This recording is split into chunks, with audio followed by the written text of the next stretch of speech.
adressé par son médecin traitant pour bilan cardiovasculaire systématique. Ça, c'est super fréquent comme consultation.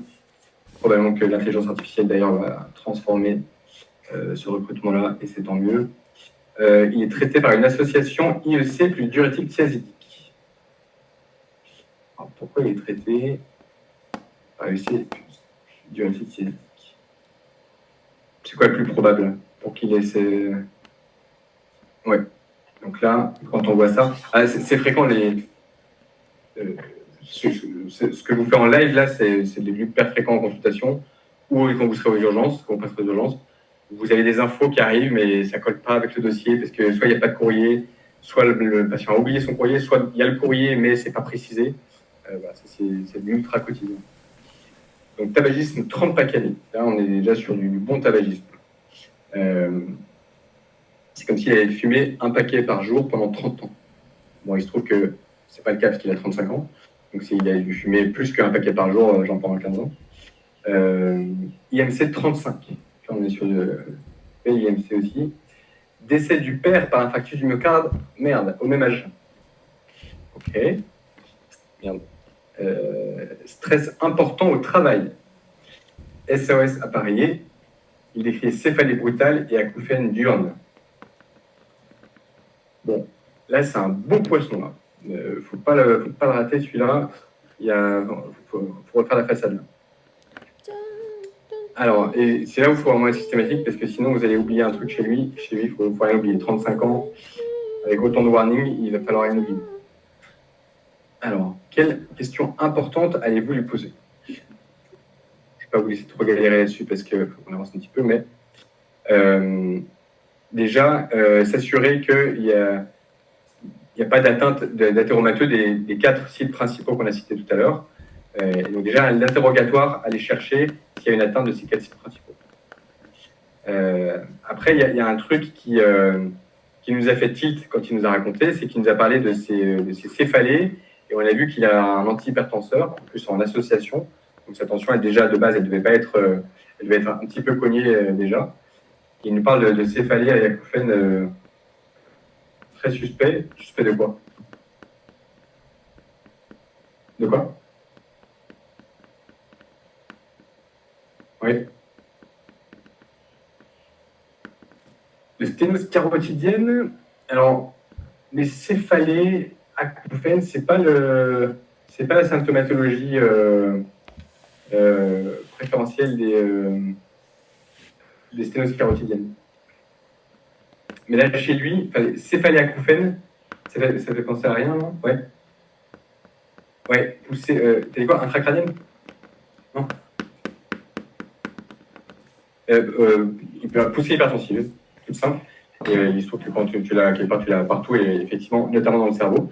Et donc, des poussées hypertensives. Et donc là, on va avoir lui demander s'il prend sa tension. Parce que là, on suspecte, la première hypothèse là, de ce céphalée acouphène, c'est qu'il fait des poussées hypertensives. Tu vas dire, oui, mais il a déjà un médicament. Ouais, mais justement, c'est-à-dire que, un, il est déjà hypertendu, mais deux, il est possiblement pas contrôlé, en fait. Est-ce qu'il a un bilan biologique récent? Pourquoi on se pose cette question? Ouais.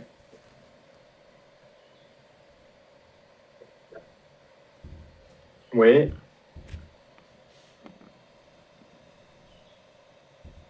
Oui. Alors là, on est dans la phase des facteurs de risque. Qu'est-ce qui est dans la bio? On va regarder aussi. De quoi? Facteur de risque, tu vas pas avoir beaucoup d'arguments sur ton iono. Oui. De quoi, pardon? La glycérine? Ah, triglycéride. Oui, ça c'est dans le sous-tiroir des bilans lipidiques. Ouais. La glycémie, oui. Glycémie à jeun, et l'autre indicateur important pour le diabète, c'est quoi? Oui, l'hémoglobine glyquée, qui est de plus en plus utilisé par les diabétologues pour le diagnostic. Avant, le diagnostic, c'était vraiment surtout glycémie à jeun, mais bref. Du coup, le gros intérêt de la biologie chez des gros poissons comme ça, là, c'est bilan lipidique, bilan glycémique. Et effectivement, après, En gros, le cardiologue, moi j'ai une prescription biologique toute faite de consultation sur lequel il y a NFS plaquettes, ionogramme urique créatinine. Créatinine, ça a le double intérêt de 1. Est-ce que mes médicaments, notamment les IEC, je vais pouvoir les balancer comme ça ou alors il y a une insuffisance rénale, donc ça complique mon introduction au traitement. Et 2, est-ce qu'il y a une atteinte rénale et artério-rénale athéromateuse ou pas. Donc NFS plaquette, iono-urécréate, bilan lipidique, bilan glycémique et bilan hépatique a un intérêt, pas de bilan d'extension parce que l'athéro ne touche pas le foie, mais un intérêt très thérapeutique. Ça, c'est un peu comme créate, ça va être aussi c'est aussi un intérêt pré-thérapeutique. Parce que mon bilan hépatique, chez ce patient, je vais avoir très envie, probablement, je vais lui envoyer une statine, et la statine, les 2 grands effets secondaires qu'il ne faut pas rater, c'est l'atteinte hépatique. Et puis après, la présence de crampes chez les patients, parfois ça peut se doser par les CPK. On introduit une statine, le patient dit « Ah, c'est vrai que j'ai cramporé, je ne peux plus marcher », et il a les CPK au plafond. Bon, il faut changer de statine et changer de stratégie, mais... Et l'atteinte hépatique peut être grave sur statine, c'est rare, mais c'est grave. Il faut systématiquement donner le bilan hépatique à 1 mois. Et il ne faut surtout pas introduire de statine chez quelqu'un qui a déjà des anomalies hépatiques. Donc voilà, un gros poisson comme ça, je vais d'emblée avoir envie de connaître son bilan hépatique pour savoir si je peux balancer les statines. Mais voilà, les 2 PMZ, PAMI 0, c'est surtout bilan lipidique, bilan glycémique. Ok. De la physiopathe de l'athérome, c'est un petit peu en schéma ce que votre collègue racontait à l'oral tout à l'heure, avec en gros l'endothélium et le passage de cellules inflammatoires à travers l'endothélium pour accéder jusqu'à la média. Le passage également de LDL qui passe directement dans la paroi artérielle.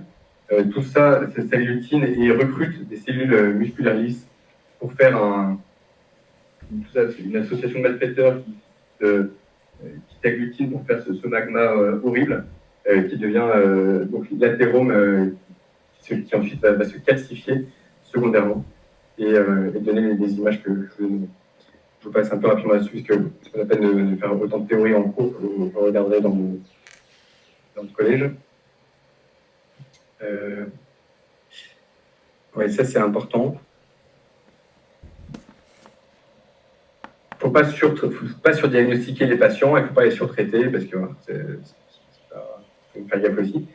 Mais n'empêche, du coup, pourquoi on va rechercher une atteinte athéromateuse chez ce monsieur alors qu'en fait il se plaint de rien encore.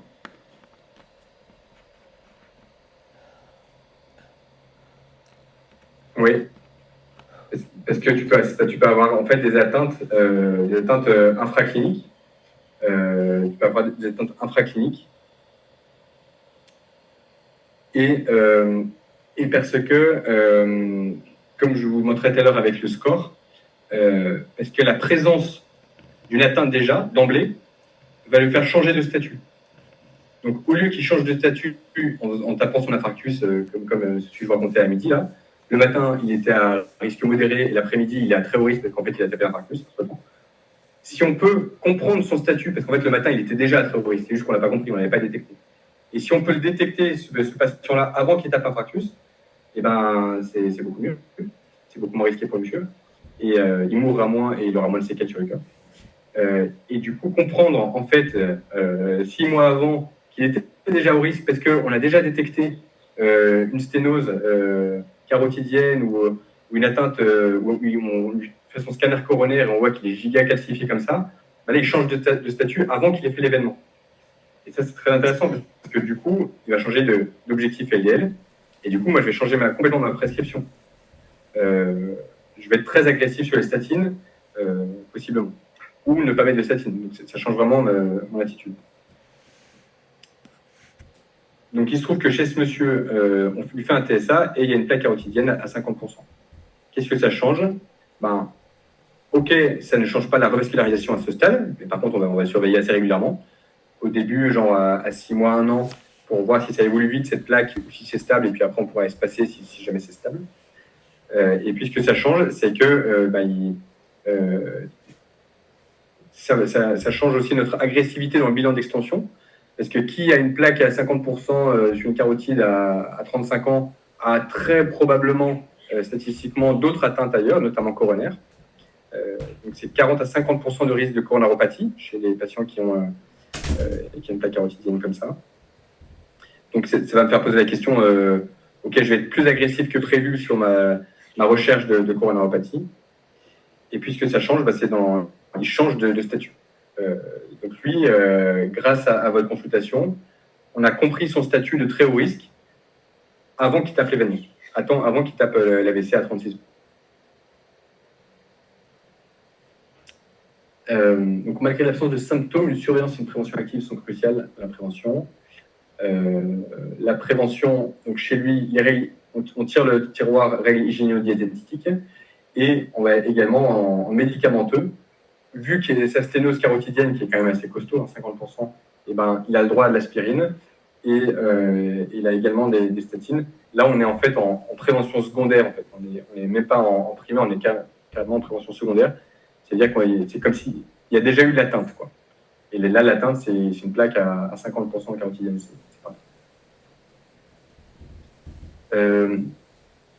Vous le revoyez un an plus tard, et donc, je passe un petit peu vite, mais déjà, la première question, c'est l'observance, ça rejoint ce que tu disais tout à l'heure sur l'éducation thérapeutique. Et voilà, il y a un truc que j'ai appris au fil des années, c'est si vous dites aux patients,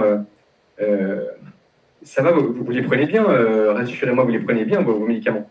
Tous les patients vont vous dire, ah oui, oui, vous inquiétez pas. Mais si vous leur dites, comment ça se passe les médicaments, il y a des oublis un petit peu, vous oubliez combien de fois par semaine environ? En fait, ça va complètement changer votre taux de réponse. Et les patients disent, oh, pas beaucoup, non, j'oublie 3-4 fois, c'est tout. Mais du coup, les inviter à avoir une réponse pas parfaite, fait que les langues vont se délier et vous allez vous rapprocher un peu de la vérité. Je vous conseille ça aussi pour la consommation éthylique, où quand j'étais externe, j'avais des seniors qui se sont moqués de moi parce que je leur ai rapporté qu'un patient m'avait dit qu'il ne buvait pas du tout. Parce que j'avais demandé est-ce que vous buvez, il m'a dit non et je l'ai cru. Et en fait, mes seniors ont bien rigolé parce que c'était un énorme alcoolique notoire. Et en fait, quand j'ai vu interroger mon senior, c'était beaucoup plus intelligent. Et il disait bon, vous buvez quoi pour la bouteille de vin, comme tout le monde, vous la buvez en un déjeuner, hein. J'imagine, ouais, c'est ça. Ouais, okay. Et donc, il l'invite à être autorisé à avoir une réponse pas parfaite. Hein. Donc, apprendre à interroger sur l'observance, c'est vraiment important. Donc, arrêter le tabac, parce que lui, c'est un gros tabagique. Donc là, c'est un vrai sujet, l'arrêt du tabac, et c'est pas facile. Donc, sortir l'arme consultation à dicto si besoin. Réduction pondérale aussi, pareil, s'il faut le mettre dans une filière, il a un énorme INC, lui, il a un super risque cardiovasculaire. S'il faut le mettre dans une filière de perte de poids, il ne faut pas hésiter aussi. Et puis on lui demande qu'est-ce qui s'est passé depuis un an, est-ce que tout va bien, on vérifie qu'il n'a pas fait des événements cardiovasculaires, et puis on lui demande si, en dehors des événements, s'il n'y a pas des symptômes qui commencent à arriver d'atteinte athéromateuse. Sûr qu'au niveau cérébral, sa plaque carotidienne, elle n'a pas commencé à parler. Ça va, vous n'avez pas eu des problèmes de vous traquez l'AIT AVC, vous traquez l'angor surtout. Vous vérifiez pendant votre consulte que l'hypertension est bien contrôlée, c'est un vrai sujet chez lui. L'hypertension, c'est vraiment la maladie bête, quoi, parce que c'est facile à traiter, vraiment c'est très facile à traiter. Et par contre, non traité ou mal traité, ça coûte tellement cher cliniquement, faut vraiment, c'est trop bête de passer à côté d'une HTA pas contrôlée. Vous auscultez sa carotide, évidemment, et l'autre de l'autre côté aussi. Et vous lui refaites son bilan lipidique et glycémique pour voir où il en est, pour voir si vous avez atteint vos objectifs. Et voilà. Et pour voir si il ne faut pas adresser chez un diabétique mal contrôlé par son médecin traitant, peut-être adresser chez le diabétologue. comme ça m'est arrivé la semaine dernière. On lui refait peut-être le Doppler TSA parce qu'on n'est qu'à 1 an, il est asymptomatique, mais comme je disais, c'est pas mal d'avoir suivre un peu l'évolution, au moins au début, assez précocement, pour être sûr que c'est pas une évolution rapide et comme ça peut arriver parfois. Et voilà, et ben, je vous propose la pause à votre item. À tout à l'heure. N'hésitez pas si vous avez des questions.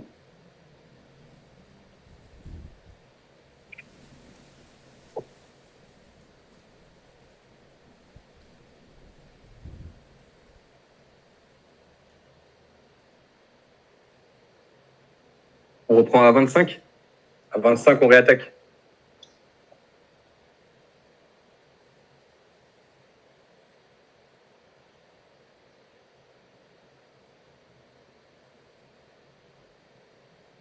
Oui, bonjour. En fait, début du thème sur l'athérome, on disait qu'il y avait deux mécanismes au niveau des artères. Donc, soit en fait, il y avait des personnes qui pouvaient, dont les artères, la lumière de l'artère pouvait augmenter, ou soit justement ça se bouche. Quel est le. Pourquoi il y en a qui sont comme ça, il y en a d'autres? Est-ce qu'il y a une de vraies recherches? Oui, et ouais, c'est intéressant. Il y a ce qui semble plus être la cause, c'est la construction de la paroi et de la média. À l'extrême, tu as des maladies comme Marfan ou Hilaire dans l'os, tu connais, où ça donne des anévrismes. Ils meurent de ça, les Marfans, ils meurent de rupture d'anévrisme de la horte. Dans l'extrême, tu as ça. Et puis après, hors extrême, vraiment syndromique comme ça, tu peux avoir, on n'est pas tous préparés génétiquement, et notre média, elle est pas pour tout le monde aussi solide. Et donc, ça semble surtout être ça, plutôt qu'une forme d'athérome. Moi, je m'étais posé la question pour mon Master 2, est-ce que justement, il y a des formes d'athéromes différents, des athéromes qui sont ectasiants, des athéromes qui sont comme ça. Mais cette question, elle est un peu débattue, mais certains grands physiologistes n'y croient pas et pensent qu'il n'y a pas de forme d'athérome, il n'y a qu'une seule forme d'athérome. Et ce qui va changer, c'est surtout la composition de ta paroi. Et est-ce que tu vas faire de l'athérome ectasiant ou juste sténosant? Parce que là, quand on voyait après vos deux images qui étaient très bien illustrées, merci, on se demandait, enfin moi je me demandais justement, le mec qui a une sténose chronique avec un mangor et la dame avec l'anévrisme, enfin qu'est-ce qui fait que Ouais. dans les deux c'est de l'athérome? Ouais. Et pourquoi il y en a qui vont parler à fond sur les TSA et d'autres que sur les coronaires et d'autres que sur les membranes? C'est vraiment multifactoriel. La génétique intervient énormément là-dedans. Mais ouais, c'est vraiment. Tu as beaucoup de facteurs qui interviennent et qui fait que tu vas avoir des présentations très très différentes. Et dans l'atteinte de l'artère en elle-même, et même dans la localisation. Voilà. Je t'en prie.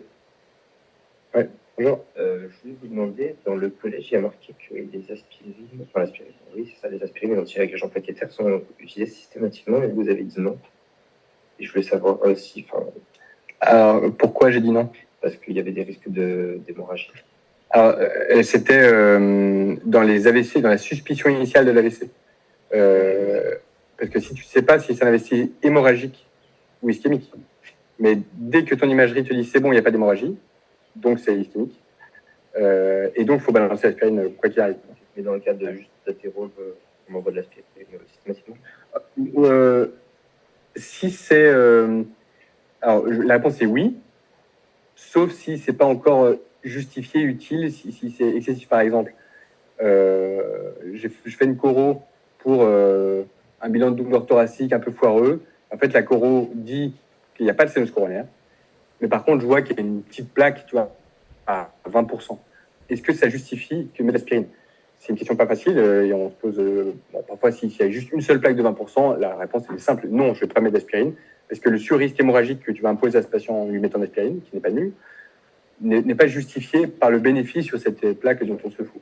Mais par contre, après, tu as plein de cas un peu intermédiaires où tu as de l'athérome quand même qui commence à être un peu abondant. Est-ce que je mets l'aspirine ou pas? Voilà. Mais donc, sur le principe, oui, on va penser à l'aspirine et ce ne serait pas une erreur atroce de la mettre. Mais en fait, il y a pas mal d'études qui montrent que, attention, il ne faut pas la mettre trop tôt non plus, parce que ton bénéfice, si tu la mets trop tôt, est faible. Alors par contre, tu gardes ton risque hémorragique. Oui, donc l'aspirine, c'est systématique, sauf en cas de contre-indication, donc allergie, tout ça, et si c'est vraiment nécessaire. Ouais. Sauf en cas de contre-indication ou de non-indication, en fait. Ok, oui. C'est si la plaque hétéromatricide, ouais. Ça sert à rien de la prise. Et pareil pour les statines, c'est marqué systématiquement aussi statine, mais c'est hyperlipidémique, donc c'est hypolipidique. Et les statines, c'est le même raisonnement, sauf contre-indication, donc pour le bilan hépatique important, ou non-indication. Avec le même raisonnement, alors non-indication, soit parce que tu as calculé ton objectif et le patient est déjà dans l'objectif spontané, ça peut arriver, surtout si l'objectif il est pas, tu vois, si le patient il n'a pas fait d'infarctus, donc il a un objectif par exemple d'être inférieur à 1 gramme et il est à 0,9 spontanément, tu vas pas lui mettre une statine, quoi. Mais après dans le collège, est-ce qu'ils disent ça dans ceux qui ont déjà fait un infarctus? En ce cas, c'est vrai, c'est pas une erreur de le dire. Et que, comme je vous disais, on peut toujours dire oui, mais si quelqu'un est spontanément en dessous de 0,55, c'est rarissime, exceptionnissime. Donc de dire on le met systématiquement, oui, c'est pas une erreur. Okay. En post-infarctus, statine systématique, tu peux garder ça comme message clairement. Statine aspirine systématique, donc sauf en cas de contre-indication et non-indication. Ouais. Merci beaucoup. Je t'en prie.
Non,